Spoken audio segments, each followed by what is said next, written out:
Hope you guys are having a nice night. I thought about something, and it's an interesting video. I thought I'd do some interesting video on this. But it was a video on innovation, and recently I've noticed that a lot of things are starting to decline in quality and quantity. Shit, man. A lot of things.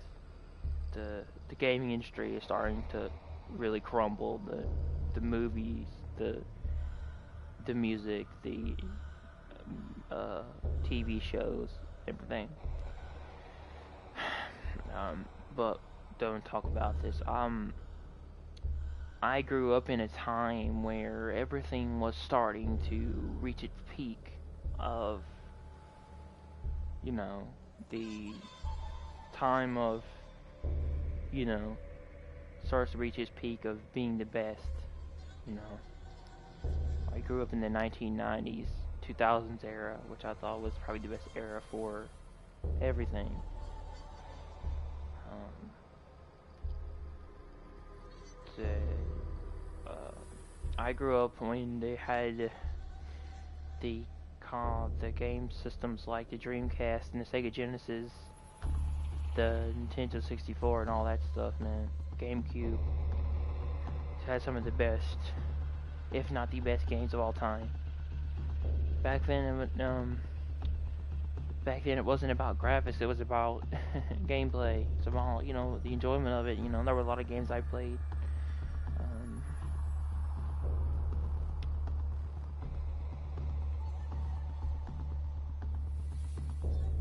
I had some friends that I would go visit every other year.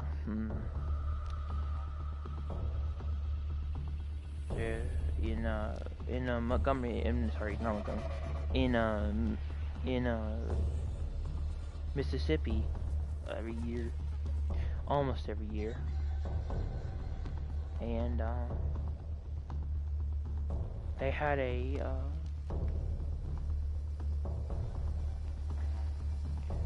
they were the lenders, and they had a son named William who had all these different consoles, man. That he had a GameCube, he had a PS2, he had a Nintendo 64, and I grew up loving games, man.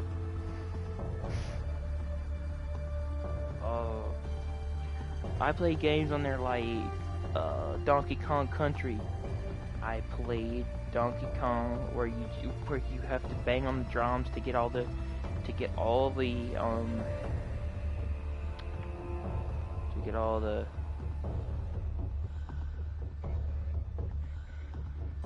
to match all the lyrics together. Donkey Kong, the Donkey Kong with the drums was actually the first Donkey Kong to introduce me to the original Pokemon theme song, which I'll get to that in a minute.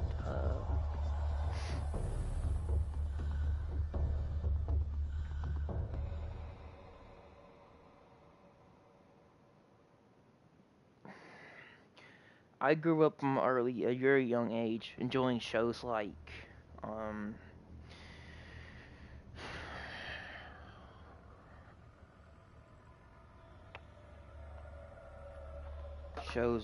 Everybody Hates Chris, uh, the Malcolm in the Middle, Teen Titans, Courage Cowardly Dog, what else? Johnny Bravo, Samurai Jack, um, Powerpuff Girls, the original Pokemon. Don't anybody ever come to me and say that you're a Pokemon fan now, because I will slap you in the face. You do not know what Pokemon is if it hit you. The original Pokemon series is the best. The remakes are terrible. You cannot beat the original Pokemon, man. It was the best. You can't beat the original Pokemon characters, which were Ash, Misty, and Brock. And Gary was a big one too. Gary now, no. and Yu-Gi-Oh! Yu-Gi-Oh! Card game. The Yu-Gi-Oh! Card game, man. The original Yu-Gi-Oh! Whew. Probably the best one I ever, one of the best shows I loved as a kid, man. I collected both of those things. I collected Pokemon, I collected Yu-Gi-Oh! Cards. I had all those in the house a long time. I had so many of them, you know. Couldn't keep up with all of them.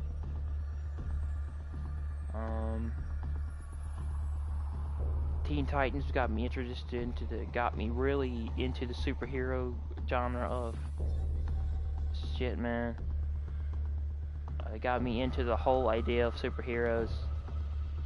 I love the whole idea, the design of all the Teen Titans characters.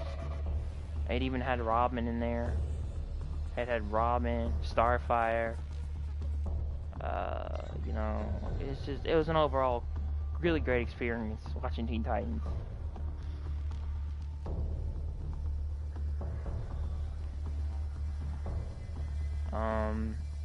When I watched Courage, it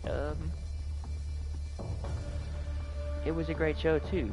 It was more of a darker show. It's more of a darker, you know,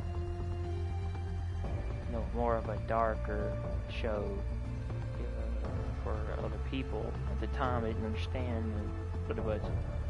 You know, I guess it was more of a darker show for people who wanted a better, you know, kids or you know, younger teenagers, teens, or you know, people that wanted a better horror experience for Courage.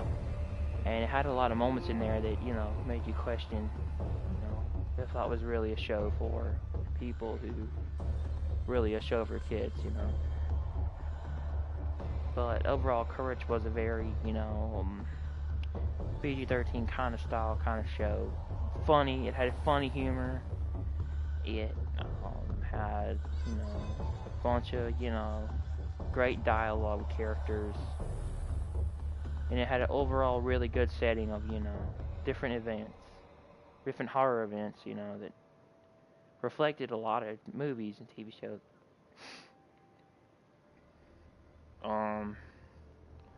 What else?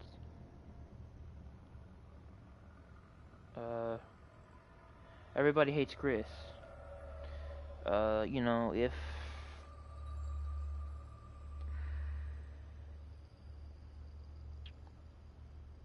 anybody who grew up in the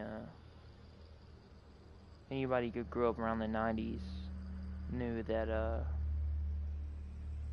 Everybody Hates Chris was the best show on TV in Nickelodeon for its time. Bed-Stuy, New York was the setting for Everybody Hates Chris. It's great. Supposedly it's supposed to tell the story of Chris Rock, but it's not. It's a whole different actor, you know. It's funny, man. It was so funny. It had a lot of humor, you know. It had a lot of,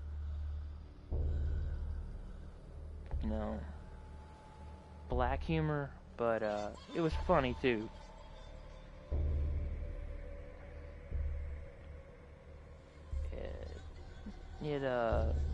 There were some things in there I could understand, you know. Like, there was an episode where Chris was walking around with an MP3 player, and for a long time I had one of those, man. I had an MP3 player that I would listen to music with. I'd take CDs and I'll listen to CDs. That's the thing a lot of people don't know about nowadays, is that back then, before iPhones were made, or you know, even streaming, we had to use CDs, man. Whoa, when I was growing up, DVDs were a whole new concept to me. I didn't get it until later on in my life, you know. Blu-rays and DVD players becoming a whole new concept. When I got my first iPhone, I was like shocked, you know, at how good it was, you know. I thought it was the greatest thing in the world, because I've never seen something like that.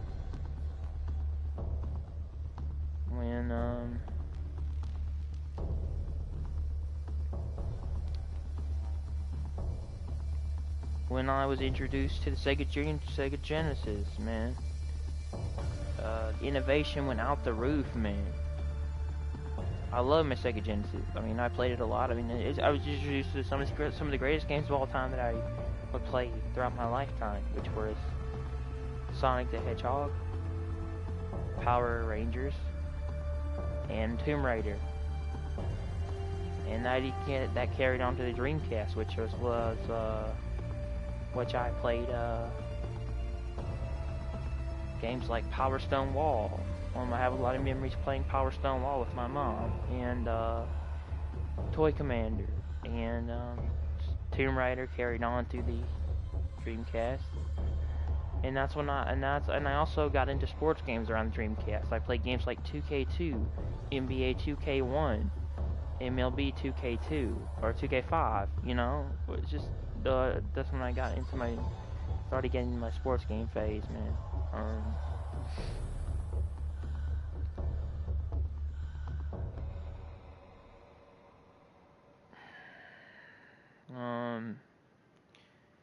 I watched shows like Johnny Bravo, which I loved. Johnny Bravo had a lot of humorous, funny talent, man. That was one of the most talented shows I had ever seen that was made, man. It was just so good. Samurai Jack was the best animated show for Cartoon Network. Kids Next Door. I love that show. It made me what I am today. Is that it made me love the whole spy genre of things, man. It made me love the whole idea of being a spy. And that's what I guess that's how I got into my whole 007 phase, man. And speaking of 007, I played all the James Bond games, man. Even on the PlayStation. Only even on the PlayStation, I played Die Another Day, Tomorrow Never Dies, Agent Under Fire, Nightfire, Everything or Nothing, From Russia with Love, Spectre, not Spectre, sorry, Quantum of Solace, GoldenEye, GoldenEye Rogue Agent, yeah, I watched the Powerpuff Girls,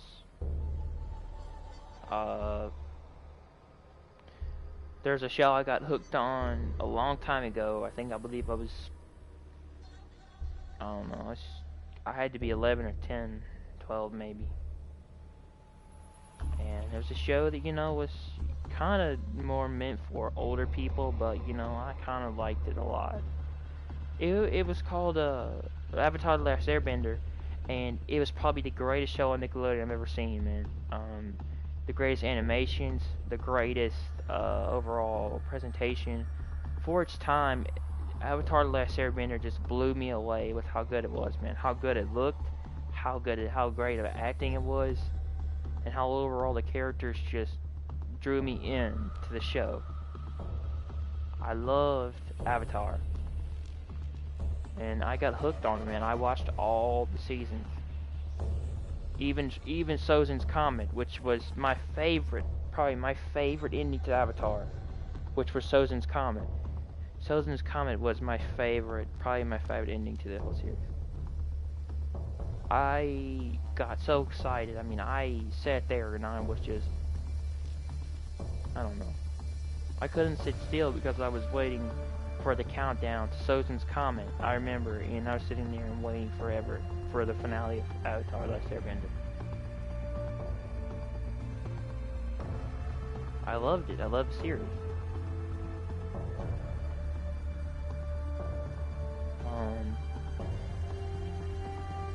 Even one point, I tried to reflect what they did with the show. I tried to bend,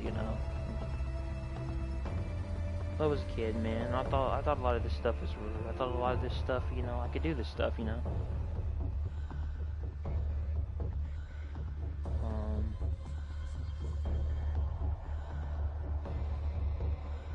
was awesome.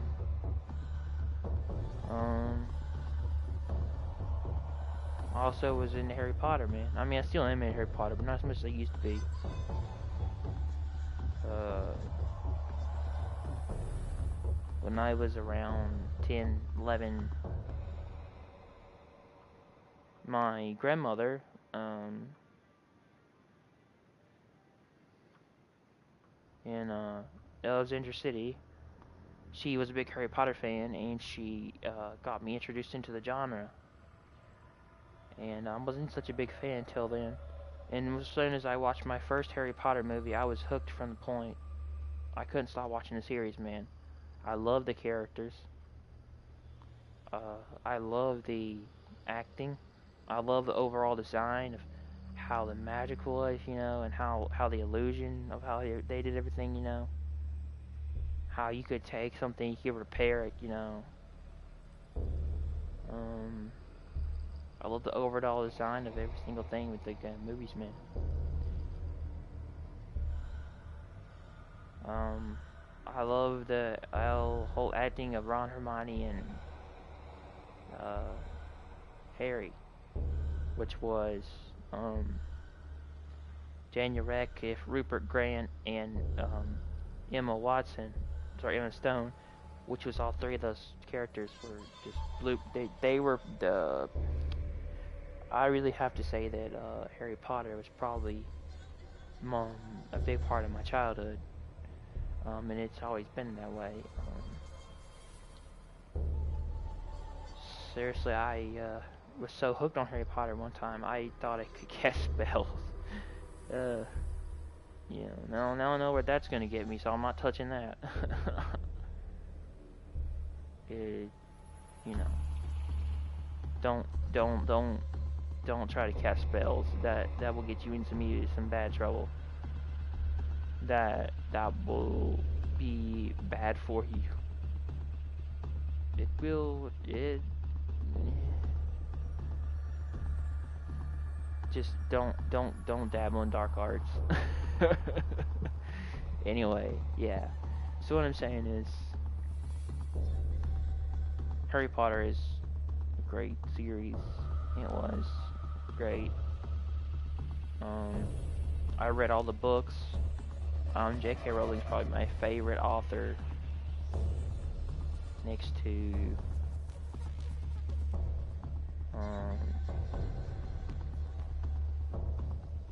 I also read endless amounts of books throughout my life. I think recently the books have definitely gotten worse as years have gone on. I read a bunch of books here on my lap. I read Mike Lupica, Alex Rider, 39 Clues, all that stuff, man.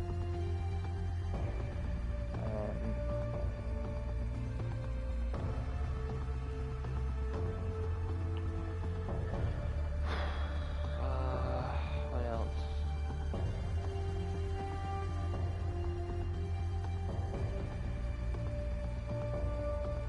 I think I've also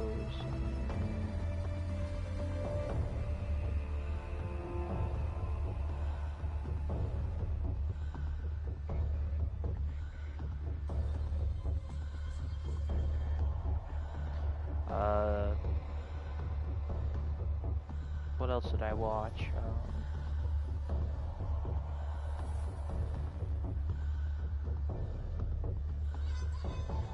Growing up, all that. I watched all that. Thought all it had some funny humor. Drake and Josh was probably my favorite all-time show.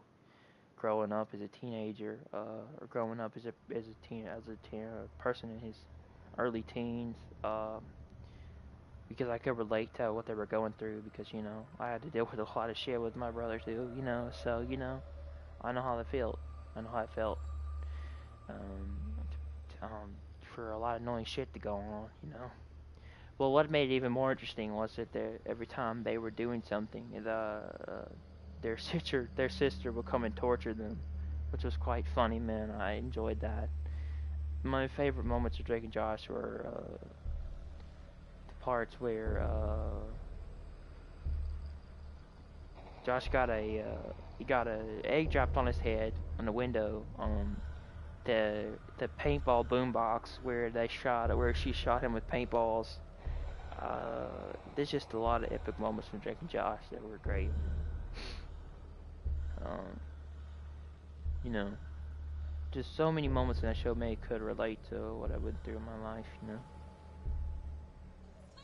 But you know,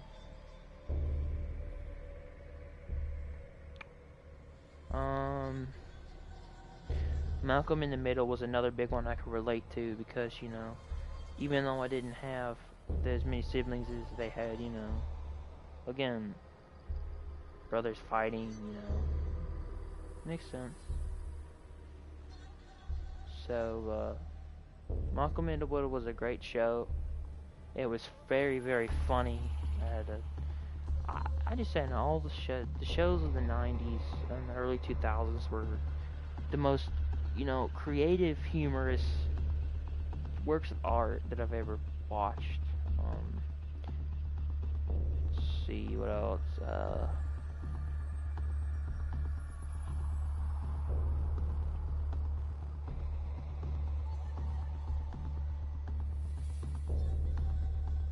The Amazing Spider-Man, Batman the Animated Series. I don't think those were in the 90s though. But I watched a lot of shit throughout my life that's really good, man. But getting off TV shows, they've definitely declined over the years, man. They definitely declined. I'm not interested in any of these recent TV shows nowadays. They're just complete. They completely suck. I stopped watching Family Guy by 2010, by the 10th season, because it just got old, man. It got over and it got old and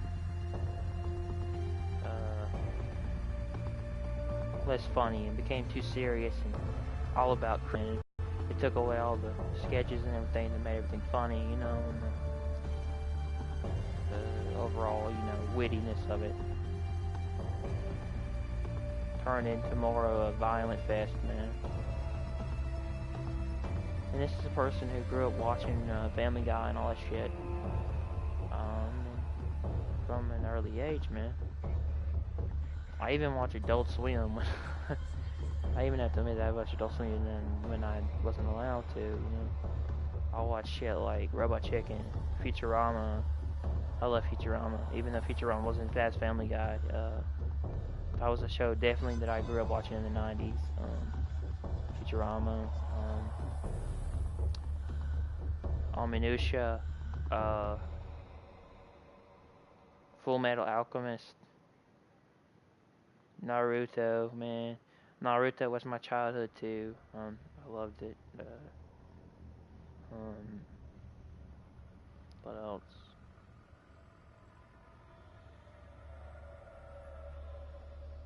Yeah, I just so many, man. But I was saying, getting to my point about innovation, there's so much lack of innovation and detail and heart and soul into what they put in nowadays. The shows out today are just a quick cash grab. They're just money hungry pieces of propaganda thrown out there for just people to eat up, man. Orange is the New Black, just a fucking prison show, man. No, I don't care. Two Broke Girls. Why'd you even have to make that show? This just doesn't. It just doesn't fit the whole show. It just doesn't fit anything, man.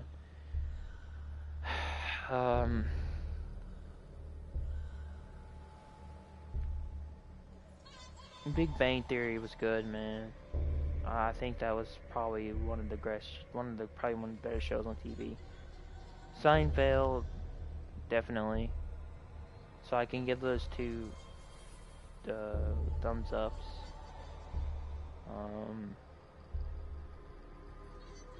American Idol got old.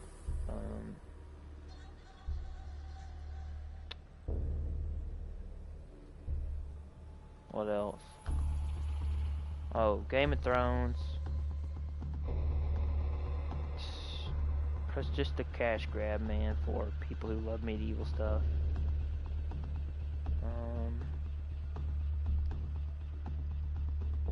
Once Upon a Time is basically a copy of Harry Potter, you know. Just feels exactly like Harry Potter.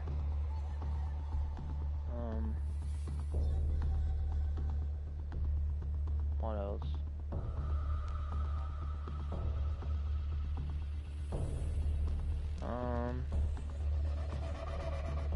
But I have watched some great shows throughout my lifetime in the recent decade, you know,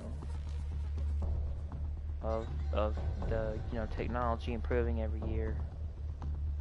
I'm not talking about 2017, I'm talking about a long time ago, but technology forming around that time. I watched Falling Skies, I watched Grimm, I watched, you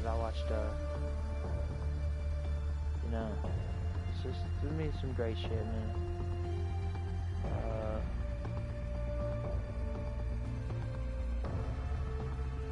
What are the rest of those shows?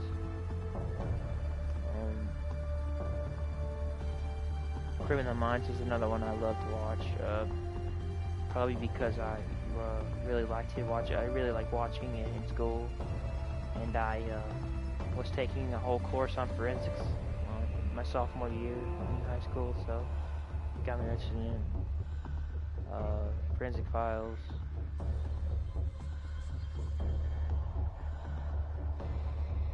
What else? I don't really like any of the superhero movies I know. I didn't like Doctor Strange. I didn't like Flash. Agents of S.H.I.E.L.D. was better, okay? There's not very many shows I can say that it's very good, man. The majority of shows now are just cash grabs, man. They're just not good anymore. The only shows I watch now is Walking Dead. Because a couple of years ago, my favorite show ended, which was Grimm. The only reason I like Grimm is because I thought Grimm was something new I have never seen before, and it was a very good show.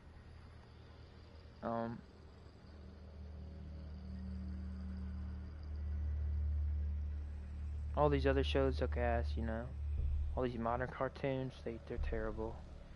The Bugs Bunny remake cartoon was awful. Raising World of Gumball was just terrible, you know. I guess Foster's Home for Imaginary Friends was good, man. I did like that show. Probably the last one, though, in the rest of these cartoons, man. Sorry. There's a couple of them I left out. Ed, Edd, and Eddy was another one of those, that was really good.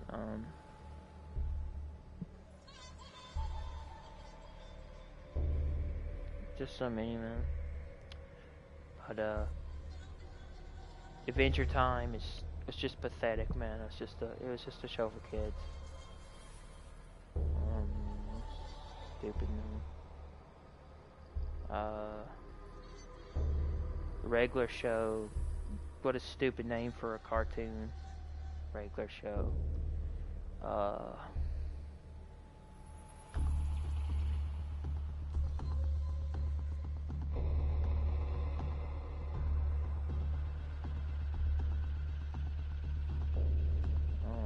Fanboy and Chum Chum. I will have to admit that I did watch that growing up. But eventually I got tired of Fanboy and Chum Chum and their, you know, squeaky voices, so I stopped watching it. So that sucks too.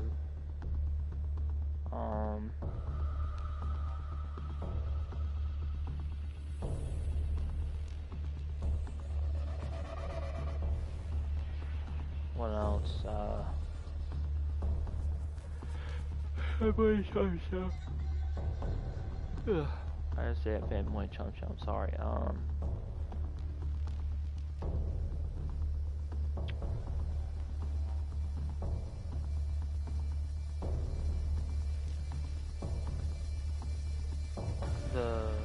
The Pirates TV show is complete rip off of Pirates of the Caribbean.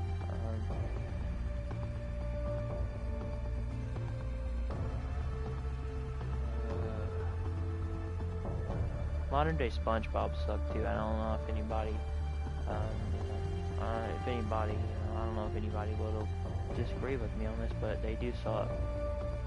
Um, what else? Modern day SpongeBob's, all those shows.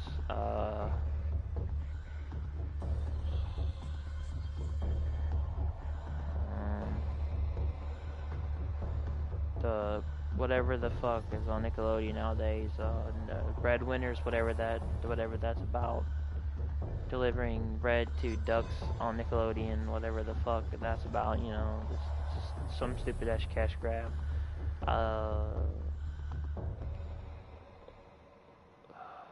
Finn and Jake from, or whatever that show's called. I forgot what that show's called.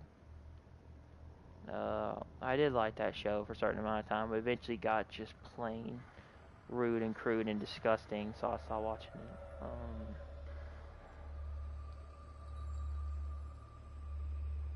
What else?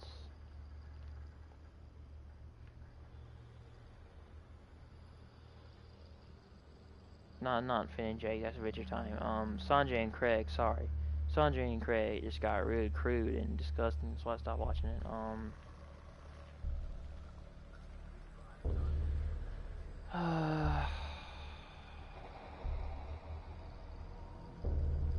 So many bad shows too, man.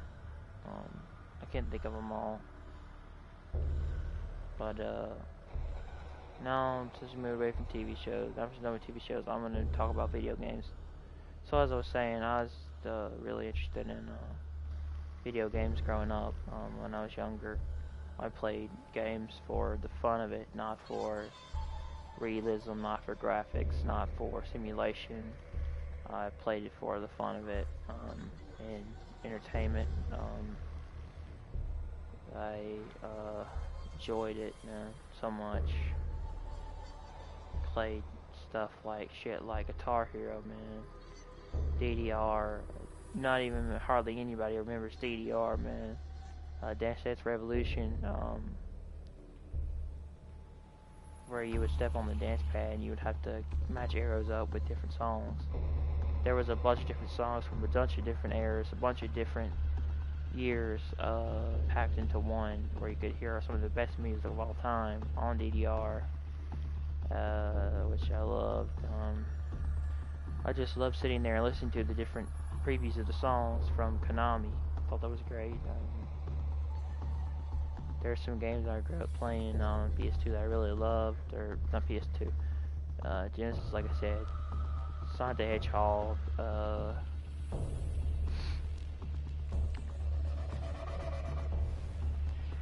Power Rangers. Then on the Dreamcast was Power Stone Wall, House of the Dead, Ready to Roll Boxing, Tomb Raider,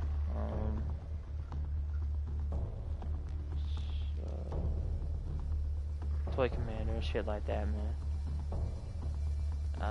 And then I got, and then what really got me excited is I got my PS2 in 2000, That was a big innovation to technology back around the 2000s, man.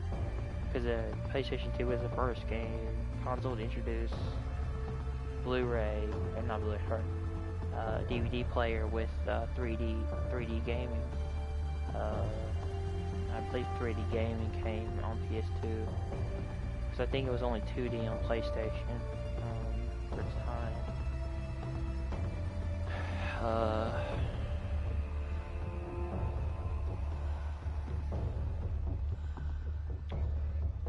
And I got my PS2, and there's a lot of games I played on that system that I really loved. There was Mercenaries. When I was growing up, I played games like Mercenaries 2, sorry, that's PS3. Mercenaries, Dead to the Rights, Extermination, Sonic the Mega Collection, Sonic Heroes, Sonic Riders. I was a big Sonic fan a long time ago, man. I played Sonic Adventure on the Dreamcast. That's the game I remember the most, where you pick up the little eggs. You pick up the little eggs that you got from completing missions, and you take them to the garden in Manhattan, and you have to take care of the little eggs. You know, the little baby eggs that you capture from the missions. You know, I love that. You could take care of the little. You could feed them, and you could give them food. It's your own personal place you could take care of these little pets.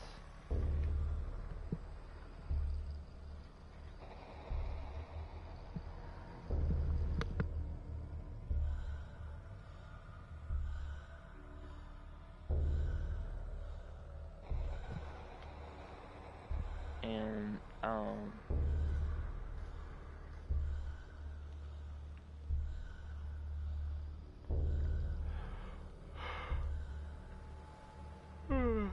and yeah, man. The PS2 was also my first introduction into the games like Spider-Man, Spider-Man 2. Spider-Man 2 was my favorite all-time superhero game because it let me explore the city of Manhattan in New York and get the best possible experience from, you know, not being in New York, you know. I've been in New York now, you know, years later, and I know what it's like, you know, in real life, but that was a nice way to explore New York when I hadn't been there, you know, as a kid, you know. I loved the whole idea behind Spider-Man 2. It had all the original voices from the movies. It had, you know, J.J. Jameson from, or it had the original actors. It had Tobey Maguire. It had, you know, I don't remember who all the characters were from the original Spider-Man movies. It's been years since I've seen those movies, man. But I can tell you that those were by far the best Spider-Man movies out made. The remakes don't even hold a candle to those movies. Amazing Spider-Man sucked. Spider-Man 2 was the shit, man. It was probably the best Spider-Man game, any game you could ever play. You know, you could do so much stuff in that game that you can't do nowadays.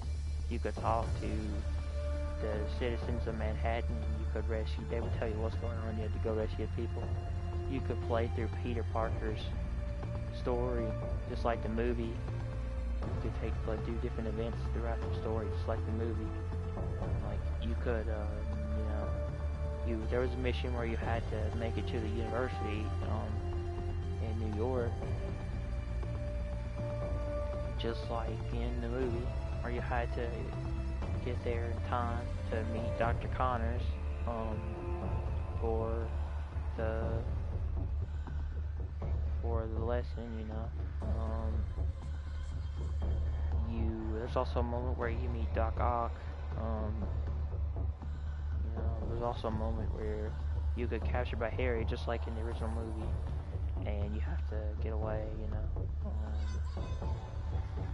There's a moment in the game that you don't do though. A couple of moments in the game that don't happen in movies, like you battle Shocker from Spider-Man, you battle Catwoman, you chase after Catwoman. There's Mary Jane's also in Spider-Man 2, which you meet with Mary Jane, you know. There's just so many iconic moments from Spider-Man series. It was in Spider-Man 2 that made it so good. The moment where you meet Harry and Mary Jane at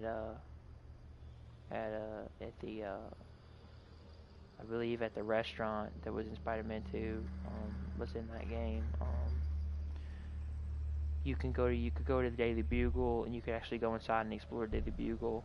You could take pictures, just like he did, it's like Maguire did in the movie. You could take pictures and bring them back, and it's so iconic to the show. You could go and open shops, you know. You could go visit shit, man. You could go play in Spider-Man 2 was the most iconic Spider-Man of its time. You could go play in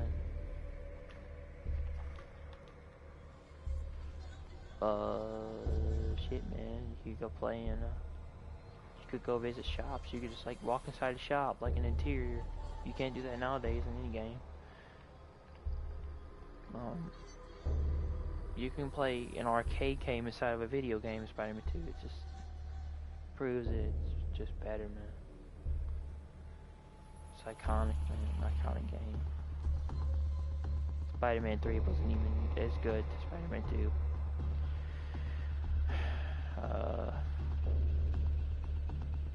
Extermination was great, man. Extermination was a great game. And it defined the epitome of a first-person shooter, and letting you upgrade your shit as you go on and on toward, you know, completing the game. I also play games like, also introduced me to games like NBA Jam, NBA Street, not NBA Jam, sorry, NBA, NFL Street, NBA Street.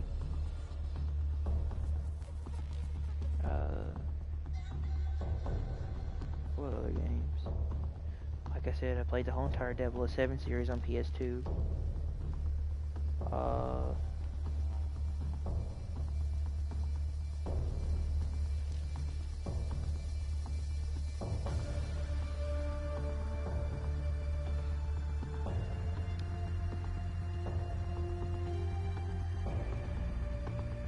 I played Combat Desert Storm. I have a lot of memories playing Combat Desert Storm with my dad on PS2.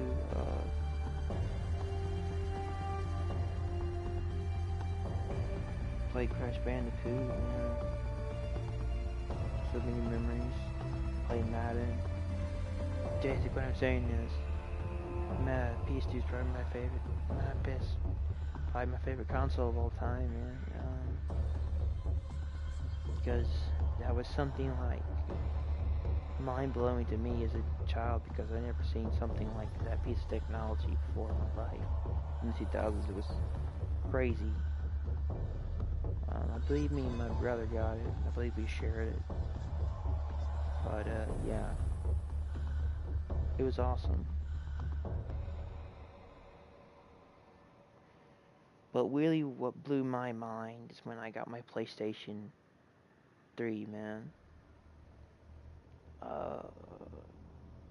I remember Christmas of 2011, I kept begging my mom to get me a PS3, and she said we couldn't afford it. So I started saving money up, you know, for it, and eventually I was able to get it, you know, when I got it on Christmas. When I opened it, I was like, I completely just so shocked, man. I didn't know what to believe, man. Once I opened up that box, I was so surprised. I believe I was 13, I think, at the time. Maybe 14, I don't know. Couldn't have been 14. Could have been 14. 14. Maybe it was 14. Yeah, 14, what, something like that to me as a 14-year-old blew my mind, because again, this is after I got my first iPhone, because I wasn't able to have an iPhone, for some reason, I forgot what the reason was. I wasn't able to have an iPhone for a long time, so this was a crazy piece of technology to me.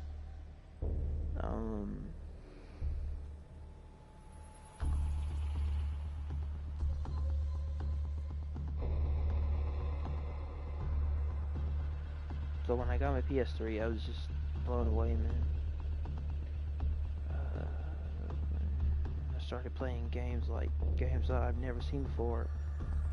They were just so amazing, man.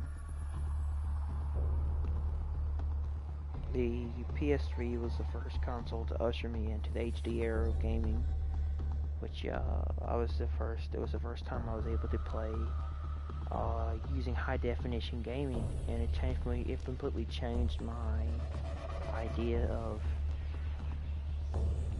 gaming forever. And I think it might I think now that might have been a bad thing. The the PS3 was also the first console to get me introduced into series like The Last of Us, Uncharted,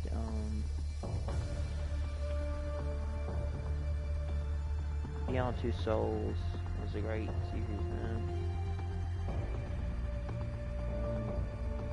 The Ghost Recon series, I played all the Ghost Recon games on PS3. The Metal Gear series, Call of Duty series, well, the modern Call of Duty series, the Show series.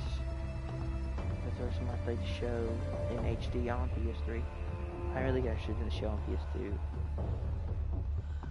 PS2. 2K, 2K series, MLB and NBA.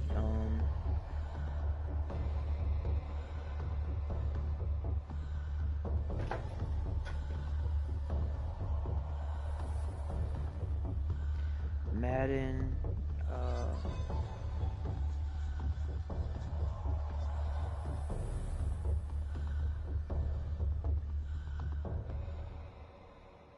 that's like overall, man.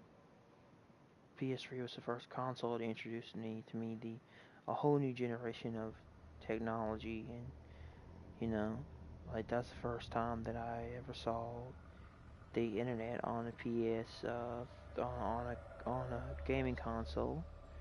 First time I ever saw Netflix and streaming. The first time I was able to download stuff, man.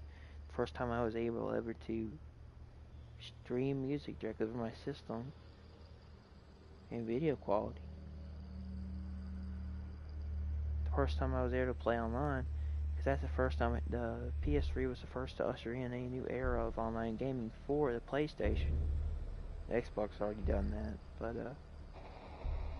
what was the cool thing about the PS3 is you didn't have to pay for online.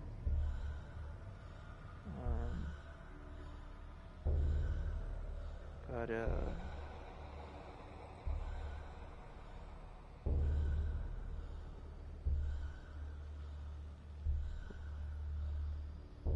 it was cool, man, though.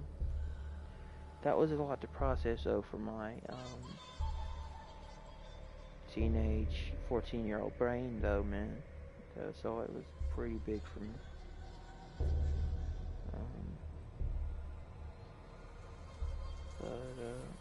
Yeah. I love my PS3, and I still love my PS3 to this day. But get to the PS4, and we have slowly declined, man. We have slowly declined innovation. Now, granted, the PS4 is not a big step up from the PS3. The PS3 was a big step up from the PS2. PS4 is not a good step up from the PS3. The PS3 was also the first console to just start introducing the greed into the gaming industry with season passes and DLC and shit like that, which carried over to the PS4, and the PS4 was the end-all be-all for consoles to really take the greed to a next level. What I mean by it is that there's no innovation on PS4 anymore. It's the same shit. Only thing about PS4 now is that all the games now are just better graphics. All games now are about realism. All sports games are about simulation. They're no longer about fun. They're no longer about innovation. They don't innovate. It's the same shit. Every first-person shooter is the same. They copy each other. All the sports games are pay to win now. And they don't change anything. Their mechanics just get worse over the years. Have gotten worse over the years. And it's just about presentation and graphics. You now have to pay $60 for online, where you get peer-to-peer servers, you crappy-ass servers with tons of lag and a shitty community.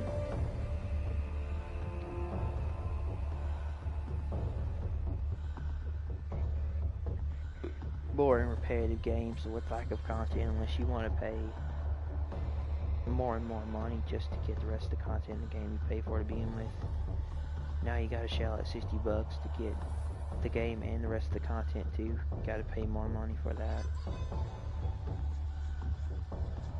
Um, and when the new game comes out, the companies shut down their servers, so you can't play it anymore, which is a douchebag move, man.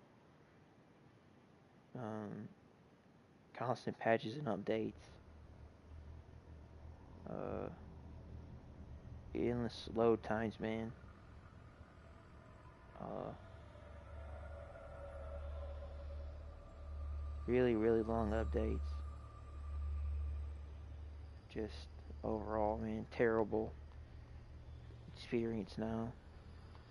We have gone from innovation from the PS2, from the Sega Dreamcast, or rather from the Nintendo 64 to the GameCube to the Dreamcast, from to the Sega Genesis to the Dreamcast to the PS2 to the PS3, all the way to a downgrade on the PS4, which when it came to greed, when it came to companies,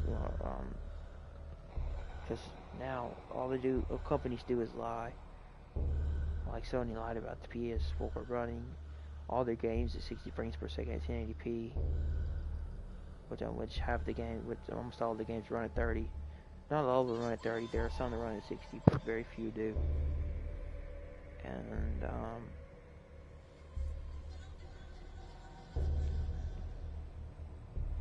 And the PS4 really doesn't take advantage of that much. It really doesn't take advantage of that much at all of the processing power that it could really take advantage of.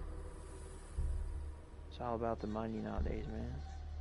It was about innovation and creativity back then, but now it's all about greed and money, hungry whores who just want all this money to themselves, like Activision, EA, and Ubisoft. We've gone from innovation and advancements in technology to downgrades with greed and lack of creativity because they become money hungry and lies and making the same shit over and over and giving you an inferior experience for $400, and now they're giving you a more inferior experience with the $400 PlayStation 4 Pro and the $500 Xbox One X. So we've gone from innovation to lack of innovation to shit to the downgrade of innovation with video games.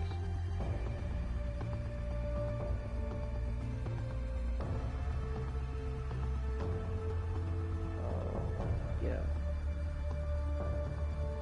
Just video games are no more about it. And online only games suck because you gotta sit there waiting forever just for everything to download.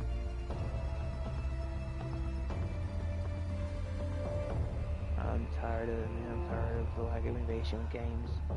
I'm tired of first-person shooters being the same shit over there and copying each other and being boring and not giving you the shit that you paid for, all the content in the game. You have to pay extra for the shit, man.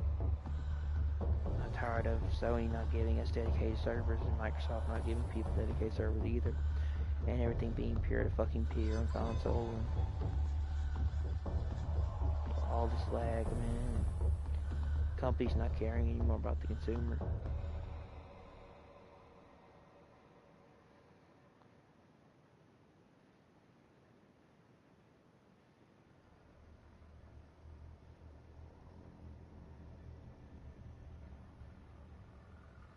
A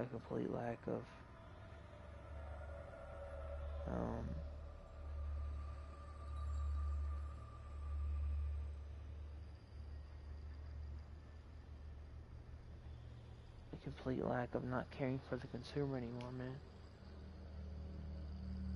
And I think that's why we're in this tape. We're in the point we're at, man. Is because no companies care about the feedback and the fixes from the community. All they care about is making that quick buck and throwing something out there just so people will eat it up like EA.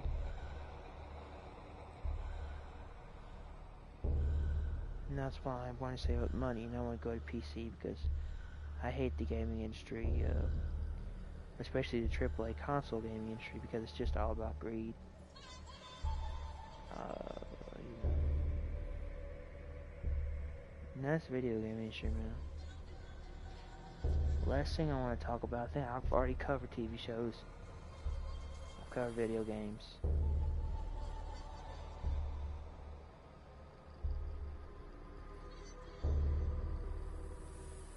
There's two more things I need to talk about. TV, movies. Movies have gone from being original to remakes to being complete shit.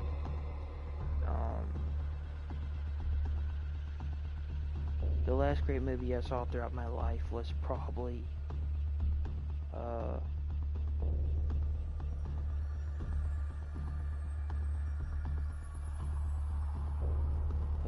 Deathly Hallows. It's probably Harry Potter and Deathly Hallows Part 2. That was probably the last movie that I thought was like really, really good.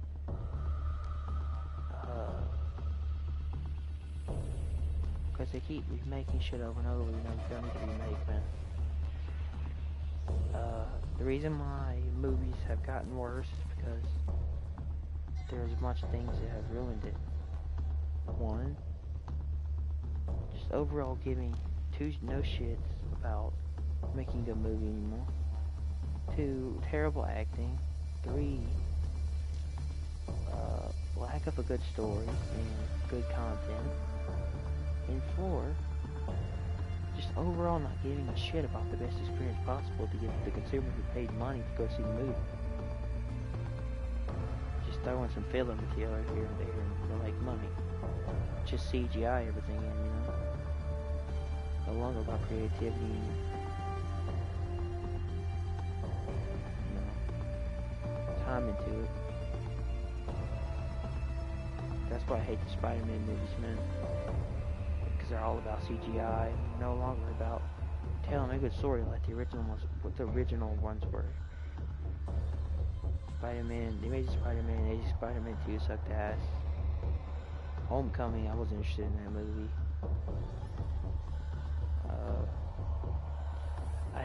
I did like The Purge, however, I thought that was a good, interesting story.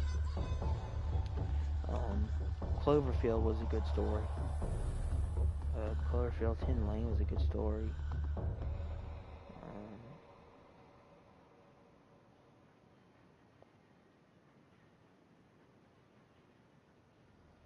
Cars was a great animated movie.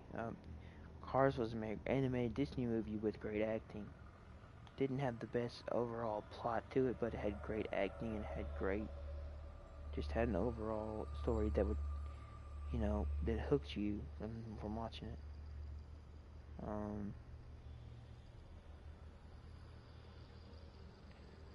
The last movie I think I saw this year that really, really blew me away, overall story-wise and plot-wise, was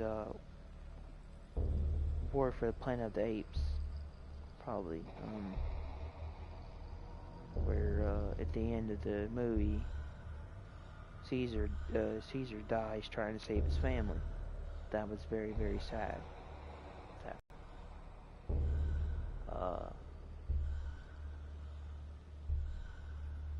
No other movie has really touched me like that movie. Maybe Logan did. I really like Logan. But that was another one. I went to go see Blade Runner 2049. I did not like that movie because it was full of all propaganda, bullshit, and symbolism. That's another thing. When you go to a movie nowadays, it's not all about entertainment. It's about pushing propaganda agendas on you and shit like that, man.